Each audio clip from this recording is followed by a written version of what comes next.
So welcome to our final part of lecture 30. So we're finishing up our kind of discussion that we started, our example in the last part, where we're trying to work out using the Riesz representation theorem to kind of answer a question that looks like a calculus question. And so where we left off was we found an orthonormal basis for the set of all polynomials of degree 1 or less with respect to the inner product that's given. So we're trying to compute, the next thing that we need to do is we need to compute these values, the complex conjugate of where E1 gets sent and where the complex conjugate of E2 gets sent.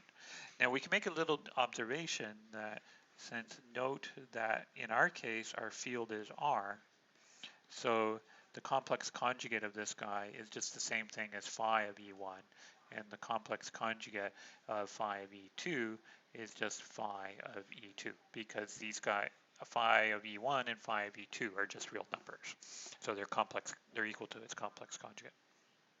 So to finish off the proof, we need to know, okay, where does E1 get sent? Well, phi of E1 gets sent to the definite integral of sine pi x from 0 to 1. And we have to figure out what that is. So we have to use a little bit of calculus skills. And so this is cos pi x over pi from 1 to 0. And we evaluate this, right? So this gives me minus cos pi over pi plus cos 0 over pi. And then you have to kind of do a little bit of thinking and try to remember what all of these particular values are. So you actually end up with, this is minus 1 and this is 1 at the top, so you end up with 2 pi. Okay, so phi of 1 gets sent to 2 pi. Okay, so that's our first calculus thing that we had to do today. The other calculus calculation you have to do is you have to figure out where does the second basis element get sent. So our second basis element was root 12, x minus 1/2. We're plugging it into the phi, so we have to evaluate this function right here. And I'll add some of the details here. So we can expand this out, and this is the same thing as root 12 times the definite integral of x sine pi x dx minus root 12 over 2, 0, 1 sine pi x dx. So I just expanded this out, and then you can look at each individual term separately, and I factored out the constants. Now, you may have to go look this up in a table or look this up online, but the first integral is equal to minus x times cos pi x over pi plus sine pi x over pi, and I have to integrate it from 1 to 0, so that's kind of this term right here, and then this term right here, we'll do that in a second. So here we have minus root 12 over 2, and I have to look at, well, actually it's the same as what we did above, right? So this is cos pi x over pi from 1 to 0, okay? And you can now go off and figure out what these things are, and I'll just kind of I'll throw in some details so you can see what they are, all right? So we get minus cos pi over pi, and then we get a 0, and then we get zeros when we plug in the other guys, so plus 0. And on this side we get root 12 over 2 times 2 pi. Okay, and